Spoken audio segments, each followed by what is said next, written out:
சண்முகபரணி சீரியல்ல இப்போ ராட்டகாசமான எபிசோட் வந்திருக்கு. ஸ்கிப் பண்ணாம ஃபுல்லோடையும் கேளுங்க. அதுக்கு நான் இந்த வீடியோ பிடிச்சிருந்துச்சுன்னா லைக் பண்ணி பாருங்க. ரொம்ப பிடிச்சிருந்துச்சுன்னா நம்ம சேனலுக்கு வந்து சப்ஸ்கிரைப் பண்ணி கண்டினியூஸாக ஆதரவு தாங்க. நம்ம சண்முகம் வந்து அந்த 3 குருக்கள்கிட்ட வந்து பேசிகிட்டு இருக்காங்க. சௌந்தர பாண்டியோட குருக்கள்கிட்ட வந்து பேசுகிறாங்க. எதுக்கு இது மாதிரிலாம் பண்ணிகிட்டு இருக்கீங்க? யார் அந்த நபர்? எதிரியை வந்து இது மாதிரி அமுச்சு வைக்கிறதுக்கு யாகெல்லாம் இருக்கா அப்படின்னு சொல்லி சண்முகம் வந்து விசாரிச்சுட்டு இருக்கப்ப அவரோட பேர் என்ன தெரியுமா அப்படின்னு சொல்லி பேச்ச ஆரம்பிக்கிறாங்க. அந்த இடத்துல நம்ம குருக்கள் உடனே வந்து சனியாக நம்ம மாட்டிக்கிட்டோம், இவங்க பேர் சொன்னாங்க, அப்புறம் அவ்வளோதான். பேர் எப்படி இருந்தாலும் சொல்கிறதுக்கு வாய்ப்பு இல்லையா? நம்ம பேர் ஒரு வாட்டி தான் சொன்னோம், அவ்வளோலாம் துல்லியமாக ஞாபகம் வச்சுட்டு தான் சொல்லலாம் முடியாது. நீ சொல்கிறதும் வேலிடான பாயிண்ட் தான், ஆனால் சொன்னாங்க அப்புறம் அவ்வளோதாங்கிற மாதிரி யோசிச்சுட்டு இருக்கப்ப அவர் பேர் என்ன தெரியுமா அப்படின்னு சொல்லி சௌந்தர அப்படின்னு சொல்லி வராங்க. அப்பன்னு பார்த்து செல்லகனி வந்துட்டாங்க. அண்ணா என்னண்ணே இங்கே உட்காந்து பேசிக்கிட்டு இருக்க? பேச வேண்டியது தான், ஆனால் அதுக்குன்னு நாங்கள் உங்களை கூப்பிட்றதுக்காக கோயிலுக்கு வந்து வந்தோம். எத்தனை வாட்டி ஃபோன் பண்ணோம், அதெல்லாம் விட்டுட்டு இங்கே நான் வெட்டி கதை பண்ணிக்கிட்டு இருக்கேன் அப்படின்னு சொல்லிட்டு கைப்பிடிச்சி இழுத்துட்டு போக பார்க்குறாங்க. கொஞ்சம் நேரம் கழிச்சு நான் வருவேன், அந்த நபர் யாருன்னு கண்டிப்பாக நான் பார்க்க வருவேன். ஏதாவது பிரச்சனை கிடச்சுன்னா பண்ணீங்க அப்புறம் அவ்வளோதான். பார்த்துக்கோங்க, யாகம் வளர்க்குறது நன்மைக்காக தான் இருக்கணும், சரிங்களா அப்படின்னு சொல்லிட்டு மாதம் வந்து கிளம்புறாங்க. அந்த இடத்துல நம்ம சண்முகம் வேறு லெவலில் இருந்துச்சுன்னே சொல்லலாம். அந்த சீன்லாம் கோயில் நடைய வந்து சாத்திடுறாங்க. பாத்தியா கோயில் நடைய சாத்திட்டாங்க. ஏய் என்னல பண்ணுறது, எனக்கு கொஞ்சம் வேலை வந்துருச்சு, அதுக்காக தான் நான் போனேன். மோட்ரு ரிப்பேர் ஆகிடுச்சு, சரி அதை முடிச்சுட்டு வரலான்னு பார்த்தா அதுக்கு அடுத்தது வந்து வேலை மேலே வேலை வந்துகிட்டு இருக்கு. நான் இந்த ஊரில் ஒரு முக்கியமான பதவியில் வந்து இருக்கேன். அவங்க எல்லாருக்காகவும் நான் இருக்கும்போது என்னோடய சொந்த வேலையெல்லாம் நான் பார்த்துட்டு இருக்க முடியுமா? என்னென்னு நீ இப்படி பேசுகிற? உனக்காக பரணியிலேருந்து நாங்கள் எல்லாருமே துடிச்சு போய் நிற்கிறோம். அப்படி இருக்க சுச்சுவேஷனில் நீ எங்களுக்கு வந்து ஒத்துழைப்பு கொடுக்காம இது மாதிரிலாம் பண்ணுறேன்னா எப்படி? வேணா நான் கையில் வந்து சூடத்தை வேணா ஏற்றட்டுமா அப்படின்னு சொல்லி கேட்குறாங்க. அதெல்லாம் ஒன்றும் வேணாம், இப்போ என்ன பண்ணுறதுன்னு தெரியாமல் பதட்டமாக வந்து இருக்கிறப்ப அப்பன்னு பார்த்து சவுந்தர பாண்டியனும் சனியனும் முன்னாடி வந்து நிற்கிறாங்க. என்ன மாப்பிள்ள சௌக்கியமா அப்படின்னு சொல்லி கேட்குறாங்க. பரணி வந்து இது மாதிரிலாம் கனவெல்லாம் கண்டிருக்கா, கூடிய சீக்கிரம் நடக்க தான் போகுது அப்படின்னு சொல்கிறாங்க. மாமனாரே அது பிளான் பண்ணணுன்னா நீங்கள் தான் பிளான் பண்ணணும், நீங்கள் இது வரைக்கும் ஒரு நாள் கூட ஜெயிச்சதில்லை. அந்த முருகன் எனக்கு துணையாக இருப்பான். ஏய் அந்த முருகன் எனக்கு தாண்டா துணையாக இருக்கான் அப்படின்னு சொல்லி சவுந்தரம் பண்ணி பேசுகிறாங்க. அப்புறம் எதுக்கு நீங்கள் வந்து போட்டி போட்டு தோத்தீங்க? அது மட்டும் இல்லாமல் இன்னும் கொஞ்சம் நாளில் வந்து தர்மகர்த்தா எலெக்ஷன் வேறு வரப்போகுது, அதுலேயும் நான் தான் ஜெயிக்க போகிறேன். அந்த முருகன் எனக்கு தான் வந்து ஆதரவாக இருக்க போகிறான். நீ கோயிலில் இத்தனை நாளாக என்னென்ன கணக்கு வழக்கு பண்ணி வச்சுருக்க, எல்லாத்தையும் வந்து உன் மூஞ்சியில் கறி பூசாமல் விட மாட்டேங்கிற மாதிரி மாஸ் பண்ணுறாங்க. அந்த இடத்துல நம்ம சண்முகம் பண்ணுறா வணக்கம் மாமனாரே அப்படின்னு சொல்கிறாங்க. திடீர்னு சண்முகம் நக்கலா, பரவாயில்லையே மரியாதையெல்லாம் தெரிஞ்சு வச்சுருக்க, உனக்கு மரியாதை இல்லை, உன் வயசுக்கு தான் மரியாதை, ஆனால் அந்த மரியாதையை காப்பாற்ற வேண்டியது உன் பொறுப்பு, எனக்கு அவசியம் இல்லை தேவையும் இல்லை அப்படின்னு சொல்கிறாங்க. சண்முகம் உன்கிட்டேருந்து மரியாதை வாங்கணுன்னு நம்ம சவுந்தரபாண்டி வந்து வம்பிழுத்துக்கிட்டு இருக்காங்க. நீ என்ன வேணான்னு பண்ணு மாமனாரே, ஆனால் அந்த முருகன் வந்து எனக்கு துணையாக தான் இருப்பாங்க. சேர்றா வெறும் பயலே, நீ எல்லாம் என்னை பார்த்து கேள்வி கேட்குற அளவுக்கு உனக்கு திறமை வந்துருச்சா? திறமை மட்டும் இல்லை, எனக்கு அதிகாரம்லேருந்து எல்லாமே உங்ககிட்ட இருந்து நான் பறிச்சிட்டேன். நான் கொஞ்சம் கொஞ்சமாக வந்து டெவலப் ஆகிட்டே இருக்கேன்.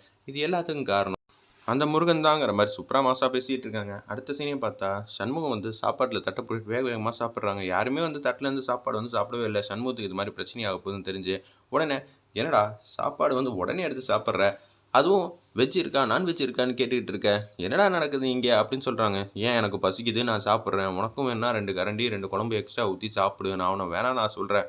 பாத்தியாம்மா இவனை நினச்சி நம்மளாம் பயந்துக்கிட்டு இருந்தா சாப்பாடுக்கு வந்து எப்படி அடிச்சுக்கிட்டு இருக்கான்னு தெரியுதா? காலையிலேருந்து சாப்பிடல. சண்முகம் ஏன்டா இன்னைக்கு தனியாக போனேன் அப்படின்னு சொல்லி ஃபீலிங்காக வந்து பேசுகிறாங்க. நம்ம பரணி தனியாக எங்கே போனேன், முக்கியமான வேலை வந்துருச்சு, அந்த பேப்பர் திடீர்னு வரும்னு எதிரே பார்க்கல, ஊர் மக்கள் நான் சார்பாக நான் தானே முக்கியமான பதவியில் இருக்கேன், அப்படி இருக்கும்போது அவங்களுக்காக நான் தானே ஓடி ஆகணும். உன் இடத்துல இதுக்கு முன்னாடி யார் யாரோ இருந்தாங்க, அவங்களாம் வேலை பார்த்தாங்களா? அவங்க பார்க்குறாங்க பார்க்கல, அது கண்டென்ட் இல்லை, நாம் எப்படி இருக்கோங்கிறது தான் முக்கியம். நம்ம இந்த இடத்துக்கு வந்து கரெக்டாக 100% வந்து இருக்கணும். நான் உன்னை வேலை பார்க்க வேணான்னு சொல்ல, கூட யாரையாவது கூட்டிகிட்டு போ உனக்கு துணைக்கு. அப்போ நான் என்ன நம்ப மாட்டேன், என் கூட வரவனை மட்டும்தான் நம்புவேன். டேய் நீ ரொம்ப வந்து வீரமானவன், உன்னால் 10 பேரை கூட சமாளிக்க முடியும், இது எல்லாமே ஓகே தான், நான் உன்னை நம்புகிறேன். இருந்தாலும் என் மனசுக்கு அதையும் தாண்டி படபடப்பு வருது. ஃபுல்லாக நீ வீட்டை விட்டு வெளியே போனதுலேருந்து நான் வீட்டு வாசலையே பார்த்துக்கிட்டு இருக்கேன், ஏதாவது பிரச்சனை ஆகிடுமோன்னு சொல்லி கவலைப்பட்டுகிட்டே இருக்கேன். முத்து பண்ணியும் சரி சவுந்தரம் பண்ணியும் சரி இந்த விஷயத்தினால ரொம்ப வந்து கடுப்பில் வந்து இருக்காங்க. அவங்க தான் ஏற்பாடு வந்து பண்ணியிருப்பாங்க அப்படின்னு சொல்லி ஆணித்தனமாக சொல்கிறாங்க. அதுக்கப்புறம் தான் சின்னதாக நடிச்சு பார்க்குறாங்க. ஆமாம் முத்துப்பாண்டி வந்து யார்கிட்டயோ 4-5 பேர்ட்ட பேசிக்கிட்டு இருந்தான், என்னால் புரிஞ்சுக்க முடிஞ்சிச்சுங்கிற மாதிரி மனசில் நினச்சிக்கிட்டு இருக்காங்க. இதை வேற சொன்னேன்னா இவங்க பட்டமாயிடுவாங்க. அப்பா நான் பார்த்துக்கிறேன்ப்பா, முதல்ல சாப்பிடுங்க, சாதம் வந்து ஆறிட போகுது. ஏன்டா என்னடா இங்கே நடக்குது? சாதம் ஆறிடுங்கிற. அவனுக்கு ஒரு பிரச்சனைனா உனக்கு ஒரு பிரச்சனையா? இப்போ என்ன நான் தனியா போக்கூடாது அவ்வளோதானே. சரிங்கிற மாரி சொல்லிடுறாங்க. ஒரு பக்கம் வந்து சௌந்தரபாண்டியனையும், சனியனையும் காட்டுறாங்க. "டேய் சனியா மனசுக்கு திருப்தியா இருக்குடா. ரொம்ப சந்தோஷமா இருக்கு." அப்படின்னு சொல்றாங்க அந்த இடத்துல. அப்பன்னு பார்த்து ஏதோ ஒரு ஜாமான வந்து வாங்கிட்டு வந்து குடுக்குறாங்க. இந்தா ரூ. 50ன்னு சொல்லி குடுக்குறாங்க அந்த இடத்துல. சரி, அப்பன்னு பார்த்து முத்துப்பாண்டி வந்து வந்துட்டாங்க. "என்னப்பா யாகம் நம்ம வீட்ல தான் வளர்க்க போறார் போல இருக்கு." "ஆமாண்டா, அந்த யாகத்த பத்தி ஏற்கனவே வந்து நெறையா பேர்ட்ட வந்து விசாரிச்சு பார்த்துட்டேன். சூப்பரான யாகமா. பண்ணா நம்ப சூப்பரா வந்துருவோமா, ஆப்போசிட்ல இருக்கிறவனுக்கு ஏதாவது பிரச்சனை ஆயிடுமா?" அப்படின்னு சொல்லி காமெடியா வந்து பேசிட்டு இருக்காங்க அந்த இடத்துல. நம்ம சௌந்தரபாண்டி, "உண்மையாவா பண்ற? அப்பனா இதுவே போதும்ண்ணா. நான் என் டீம வச்சு ஆஃப் பண்ணிறட்டா?" அப்படின்னு சொல்றாங்க. "டேய் இந்த யாகம் மாட்டும் நடக்கட்டும்டா. நடக்கிற நேரம் பார்த்து நீ வந்து ஏதாவது பண்ணனா நமக்கு சக்ஸஸ்ஃபுல்லா கிடைக்கும். அதுக்கு தான் இந்த யாகம் வந்து பண்றோம்." "இல்லப்பா எனக்கே பயமா இருக்கு. ஏன்னா சண்முகத்த இந்த ஊர்ல வந்து நம்ம எதுவுமே நெருங்க கூட முடியாது. அதனால தான் நான் யோசிச்சுட்டு இருக்கேன். நீ சொல்றதும் வாஸ்தவம் தான். சண்முகம் இதுவே பக்கத்து ஊரு, வெளியூர்ல இருந்தானா பிரச்சனையே இல்லல்ல." "ஆமா, சரி. அவன் வெளியூர் போறதுக்கு நான் கேரண்டி." "என்னப்பா அடுத்தடுத்து திட்டம் மேல திட்டம் சொல்லிக்கிட்டே இருக்க. எப்படிப்பா நிறைவேத்த போற?" அப்படின்னு சொல்லி கேட்குறாங்க அந்த இடத்துல. நம்ம சௌந்தரபாண்டி கிட்ட நம்ம முத்துப்பாண்டி, "அதெல்லாம் உனக்கு எதுக்கு? நான் வந்து வெளியில வர வைக்கணும் அவ்வளோதானே. அவன ஈஸியா வெளியில வர வைக்கிறேன். நான் சொன்னதுக்கு அப்புறமேட்டுக்கு நீ வந்தா போதும். சரியா? நாளைக்கு காலையில அவன் வெளியில இருப்பான்." "என்னப்பா சொல்ற? காலையிலயா?" "காலையிலனா காலையிலன்னு சொல்ல முடியாது. ஒரு 10 மணிக்குள்ள அவன் வெளியில வந்து ஊருக்கு வந்து கிளம்பிடுவான். அப்பன்னு பார்த்து உனக்கு தகவல் சொல்றேன். நீ சிறப்பா வந்து செஞ்சிரு. சரியா?" "சரிப்பா நான் பார்த்துக்கிறேன்." ரொம்ப சந்தோஷம்னு சொல்லிட்டு போறாங்க அந்த இடத்துல நம்ம முத்துப்பாண்டி. "ஐயா என்னய்யா?" அப்படின்னு சொல்லி கேட்கும்போது, அந்த ரூ. 50 நோட்ட குடுன்னோனே, ரூ. 200 நோட்ட வந்து குடுக்குறாங்க அந்த இடத்துல. "என்னய்யா நீங்க இவ்வளோ சந்தோஷமா இருக்கீங்களா? நீ ஒரு காரியம் வந்து பண்ணணும். சரியா? எனக்காக பண்ணுவியா?" அப்படின்னு சொல்லி கேட்குறாங்க. நம்ம சௌந்தரபாண்டி, "சொல்லுங்கய்யா எதுவா இருந்தாலும் சிறப்பா பண்ணிருவோம். உங்களுக்காக நான் செய்யாட்டா வேற யார் செய்வா? அதான்டா சனியேன்னு எனக்காக நீ பக்கத்துல வந்து இருக்கல்ல. ரொம்ப சந்தோஷமா தான் இருக்கு. நீ ஒரு வாட்டசாட்டமான ஒரு பொண்ண வந்து கூட்டிட்டு வரணும். பார்க்கறதுக்கு அவங்க போலீஸ் மாரியே இருக்கணும். அவங்கள வச்சு தான் சண்முகத்த வெளியில வந்து அனுப்ப போறேன்." அப்படின்னு சொல்லி யோசிக்கிறாங்க அந்த இடத்துல. "என்னய்யா சொல்றீங்க? எனக்கு ஒண்ணும் புரியலையே." "ஏய் உனக்கு எதுவும் புரியல. ஓ! அப்படி வரீங்களாய்யா? சரி, சரி. சூடாமணிய வச்சு நீங்க வந்து மடக்க போறீங்க.